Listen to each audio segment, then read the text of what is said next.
तोरणमाळ थंड हवेचे ठिकाण. मित्रांनो, मच्छिंद्रनाथ गुफा ही एकदम प्रसिद्ध गुफा आहे आणि एकदम स्वर्गात आल्यासारखं इथं वाटतं. मित्रांनो, ही तोरणमाळवरून अवघ्या 2 किलोमीटर अंतरावर ही गुफा आहे. एकदम डोंगराळ भागात ही गुफा वसलेली आहे आणि डोंगराच्या मध्ये ही गुफा आहे. बघू शकता तुम्ही किती खोल गुफा आहे आणि हे बाबा इथं बसलेले असतात. तर मध्ये हे जे बाबा आहे, तर आपण यांच्याशी ह्या मंदिराबद्दल थोडक्यात जाणून घेऊया. बाबाजी, काय इतिहास या मंदिराचा?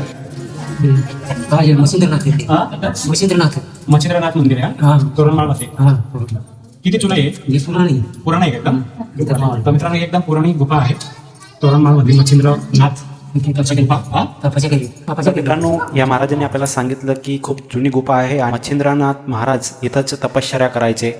ही गुफाच मच्छिंद्रनाथ भगवाननी बनवलेली आहे असं इथल्याच स्थानिक महाराजांनी आम्हाला बाबाजी, काय विशेषता आहे गुफाची? किती वर्षापासून ही गुफा आहे? या पहिल्यापासून हे आम्हाला सध्या खा हा. हा बाबानाथ बनायचे. कोणत्या बाबाने? हे मच्छिंद्रनाथन हा. आहे. मच्छिंद्रनाथन बनायचे. मच्छिंद्रनाथ बाबाने बनाया ऐसा? मच्छिंद्रनाथन गोरखनाथन जास्त बनायचे. आपण इंसान नहीं बनाए. अच्छा, इंसान कौन बनाएंगे? कब से बना ले? 16 साल पहले. 1600 साल पहले. हो 1600 साल हाँ. बनाए थे तक का. नहीं. आपका क्या नाम है? हाँ, अपना नाम धर्मावाण्या. धर्माबाया. मित्रांनो, तोरणमाळा आपण आले तर ह्या गुफाला नक्की भेट द्या. धन्यवाद.